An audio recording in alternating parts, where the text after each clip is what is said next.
It's cold, it's wet, it's miserable, but today is a good day.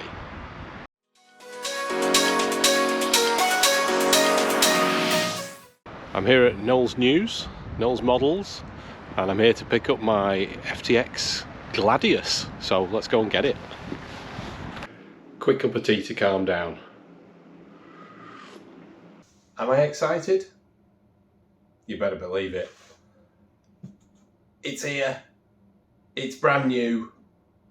Nobody's seen it yet. It's the FTX Outback Gladius, and this could be the next big important release from any of the companies. So what is it? It's a new trail rig. It's a new crawler. It's got portals. It's got lockable diffs front and rear. So why is it so important? It's fully loaded. It's got all those things. It's got the lockable diffs. It's got the 2-speed transmission. It's got portal axles. It's got metal links and shocks. It's not just that it's cheap, because it is cheap. The RRP is £300, so just over $300 or euros. But they're actually selling for about £260. So at that price, this is fully ready to run, including a battery. The only thing you're going to need in this is a transmitter battery. So for £260, you're getting what could be the next big thing. This is going to put the cat amongst the pigeons. It really is, if the quality's there. So let's have a look. So let's have a look at the box first. That's that side. That's kind of the main side for on a shelf. The top of the box, quite nice. Got the dimensions. Clear that we've got this kind of white and black with yellow stripes body. I know people have been joking about the name of this rig, Gladius. I think it's quite a good name. The only thing I think is missing about the name is having a sword on it, as Gladius means sword. Other side of the box, a few of the features. You can see the layout. We can look at the boxes all day. Let's open it.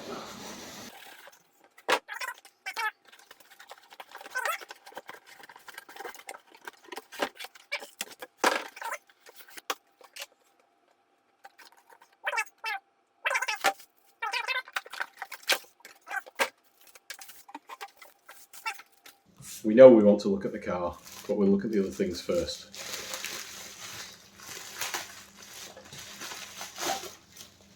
So the transmitter is an eTronics Pulse. Looks like 4-channel. We've got a switch there for channel 3 and a channel 4 button. And under here, ooh, dip switches. Now that's nice. So we've got the usual buttons here, dual rates and trim buttons, a couple of reverse switches, but also dip switches there. One of them forward reverse brake, one of them forward reverse. Those are the running modes. Forward reverse brake or forward reverse on the top switch. Middle switch is battery type, LiPo or nickel metal hydride. I'm going to switch that to LiPo now so I don't forget. Drag brake on the third one. Oh no, the next 2 dip switches is your drag brake weight. Cool, and I guess that uses 4 AAs, so we'll stick those in. Now I have to say, this is a nice feeling transmitter. I've got a couple of these with other rigs, and I'm happy using this all day long. The only reason that I change most of them is so that I can have them all on my FlySky on the same transmitter. But that's a nice unit. It's got good weight. It's got good feel. Right, what have we got here? In the first little bag, we've got a leaflet about the speed controller Now this appears to be for 1040 and 1060 speed controller, so, and for others in fact. So that doesn't help me to know what's inside, but we'll have a look shortly. There's also a USB charger there with a Dean's plug on it. Oh, I don't like Dean's. But we'll have a look. We'll have a look. I've got an adapter anyway. And the manual. Colour on the front anyway. But if this is up to the usual standards for FTX, this will be a good manual with all the stuff for beginners of how to drive, your basic setups, and then no doubt your part list as well. The things that you need, never think that's true. And then at the back, after the French, there'll be, there we go, exploded diagrams. They're always helpful. More exploded diagrams and parts numbers, parts lists at the back. So overall, a decent manual. Right, onto the exciting bit, onto the car itself. Let's do the fun bit that everyone loves.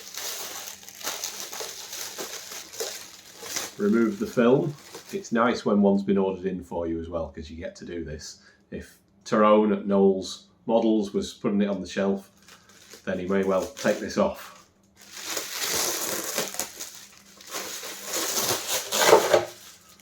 So yeah, I got this from Knowles Models, my local model hobby shop.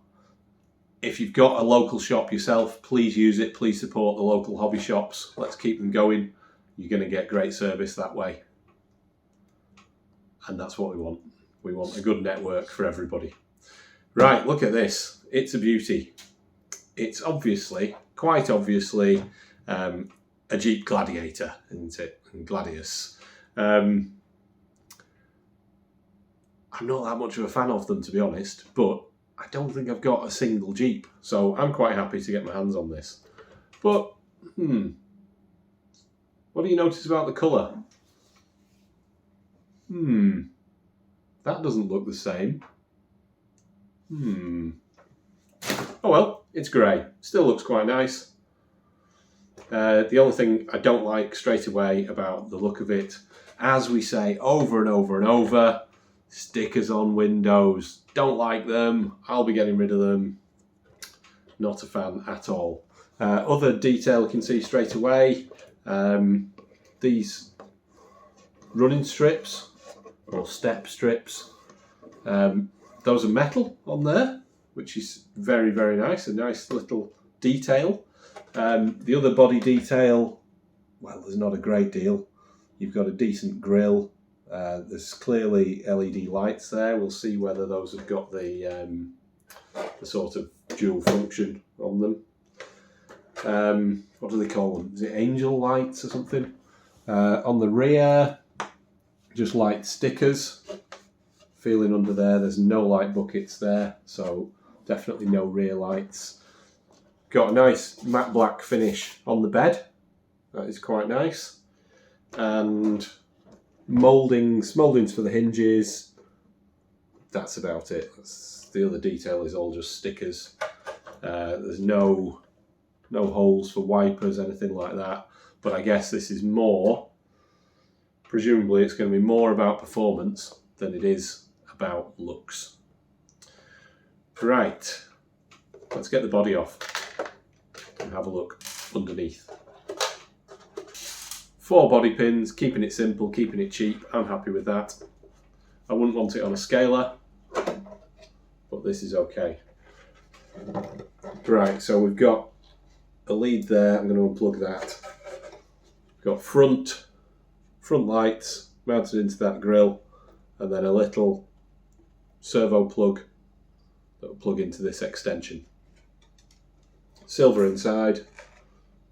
All looks clean. Feels like a decent thickness as well. So happy with that. That doesn't seem too bad. I'll put that to one side. and let's have a look at the car. What have we got? Well, the first thing I've spotted, and something that I don't like, it's got a Tamiya plug. Oh, why has it got a Tamiya plug? I'm not even sure I've got an adapter. But hang on, there's an adapter here on this battery tray, kind of, it's that Traxxas style battery tray. But yeah, there's an adapter from Dean's on the battery to Tamiya there. So if I do that, leave that on there, and then I use a Dean's to XT60 connector, will be okay. So yeah, you get with it 2000 milliamp hour nickel metal hydride battery. The only thing I might use that for is in my tanks. So this hinged swiveling battery tray looks like a decent size. Let's just try one of my batteries in there. No problem at all with that. That fits fine. So we're good for your standard hard case pack. That's good. So I'll fold that back. So the speed controller, I've not got one of these, so that would mean it's a 1040. It'd be a Hobbywing 1040. So, I mean, Hobbywing are decent. I'm sure it's up to the job, but probably something that you would change at some stage. We've got an eTronics Pulse 4-channel receiver there, which is very interesting considering how many things are going on in this truck. So we've got a bit of a jungle of wires here.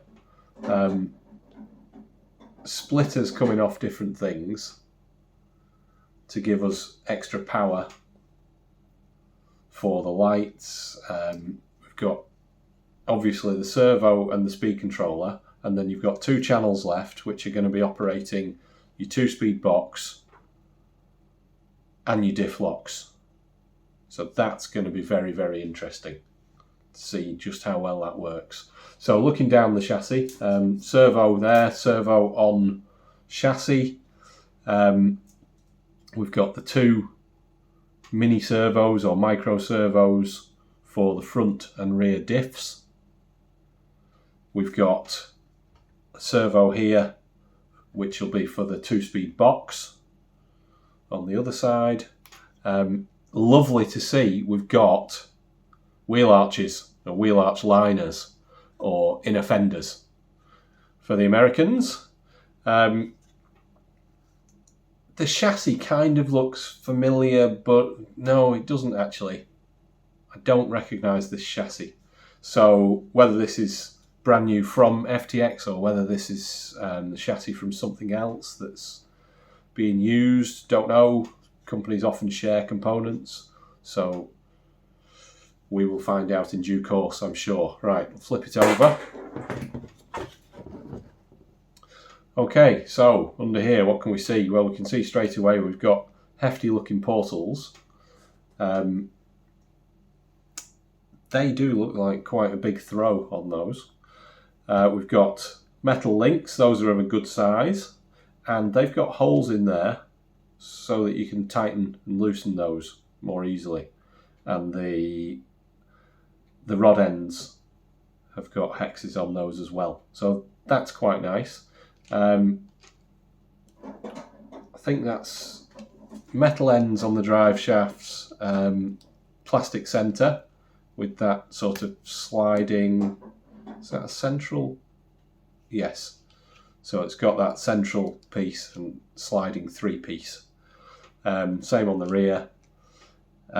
We're on 3-link at the front with a panhard and 4-link at the back. The shocks look like a decent bore, look like a decent size, and they feel fairly good. Not the best, not the smoothest in the world, but they don't feel bad at all. The motor, 17 turn, high torque 550 motor. So that's an FTX one. That'll probably be good for the job until it one day burns out. Interestingly, on the bottom of these, we've got, I don't know if you can see there, on off on both sides, but there's nothing here to suggest that you can move anything, but there are holes going through. So this chassis must be for something else, or jointly with something else, and there's going to be some sort of switchable thing through there. That's going to be quite interesting. But overall, that is looking quite good. The gearbox skid plate is quite hefty.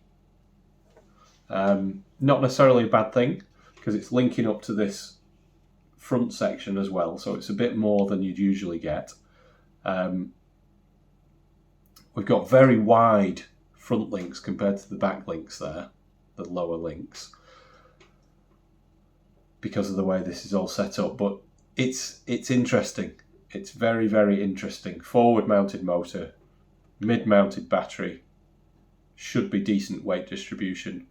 Yeah, I was saying about the skid plate. It's got these lines on it. Now, that to me is a bad idea. This would be better smooth. I guess it's stronger with ribs on. But if it's just a design thing, that's a mistake, because you want things to slide, and I would have thought that smooth would slide a little bit better. Have a look from the end. Here you can see the steering rods and the panhard bar there. These pumpkins look familiar, and I can't place it, but I'm sure I recognise this design on the pumpkins. So whether these are from something else, I don't know. I'll try and figure that one out. But it all looks very nice. You can see we've got metal hexes in there. Ball raced. I would guess this is fully ball raced, which is always good. Let's put it on its wheels and see how that sits. Looks pretty good. Not a huge amount of travel, but do you need a huge amount of travel? What sort of flex have we got? Well, that's not bad. I mean, that's a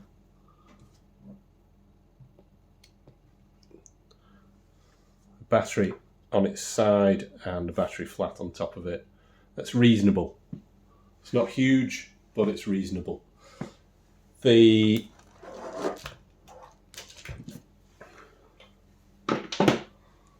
wheels are the same as on the FMS Michigan.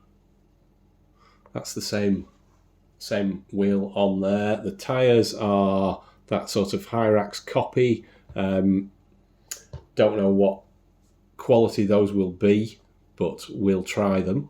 I like to run it stock straight away. I mean, it's exactly what was advertised as far as I can see. There's no surprises there. It looks good quality. It looks like a very nice piece of kit for relatively small money. I've put batteries in the transmitter, so I'm going to put my pack in there, fasten it down,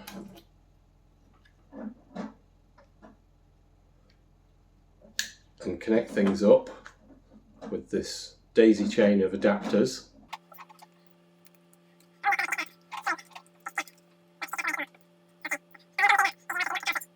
But let's turn it on.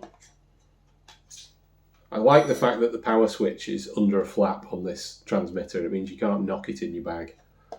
It's the thing that annoys me most about my FlySky GT5. So, we're on. Beep for clarity, so it's bound. you know, for a ready to run, that's quite quick steering. I'm quite impressed with that. How much servo fade we'll get, I don't know, but for a ready to run, that seems quite good.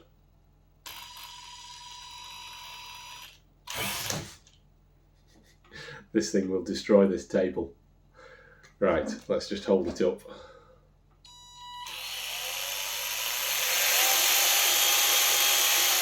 Sounds all right.